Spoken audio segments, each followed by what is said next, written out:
Hello बच्चों। तो आप बताओ आर्टिकल आपको यहाँ दिख रहा होगा। आर्टिकल आर्टिकल जो होते हैं वह ग्रामर में क्या क्या होते हैं, इससे पहले मैं थोड़ा बता दूं कि आर्टिकल को हम लोग किस सेंस में यूज करते हैं। कुछ सामान कुछ थिंग्स के टर्म में यूज करते हैं। एक आर्टिकल वो होता है आर्टिकल 370, आर्टिकल 17, आर्टिकल 15।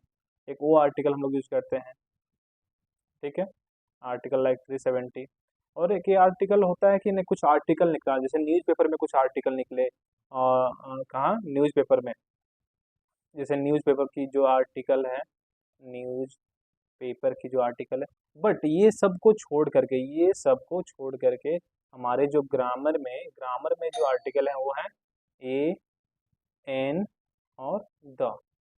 ये आर्टिकल होते हैं। बट मैंने जो आपको फर्स्ट क्लास पढ़ाया था, फर्स्ट क्लास मेंस, हमने जो आपको कहा था पार्ट ऑफ स्पीच। तो पार्ट ऑफ स्पीच में क्या था? पार्ट ऑफ स्पीच में हमने आर्टिकल को नहीं देखा। आर्टिकल को यहाँ इसमें हम लोग क्या देखा? आर्टिकल को देखा ही नहीं। और वाई? क्योंकि ये पार्ट ऑफ स्पीच के पार्ट नहीं होते हैं। पार्ट्स ऑफ स्पीच के पार्ट होते नहीं हैं। आपने सुना होगा एडजेक्टिव। ये किसके पार्ट होते हैं? ये होते हैं एडजेक्टिव के पार्ट। सॉरी, मैं आपको थोड़ा सा इधर करके दिखा देता हूँ। ये पार्ट ऑफ स्पीच के पार्ट होते हैं, राइट।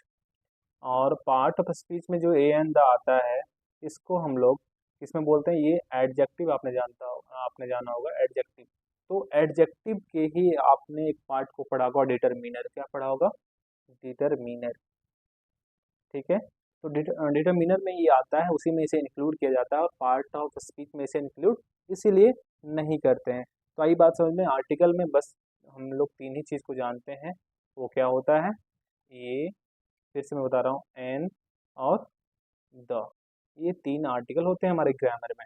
और ये ग्रामर की जो आर्टिकल होती है वह पार्ट ऑफ स्पीच में इंक्लूड नहीं की जाती है। ये किस में होते हैं? ये आपके एडजेक्टिव के ही पार्ट होते हैं। एडजेक्टिव में एक डिटरमिनर होता है, उसमें इसे इंक्लूड किया गया है। ओके, तो ऐसे ही वीडियो के लिए हमारे चैनल को फॉलो कीजिए, लाइक करिए और शेयर करिए।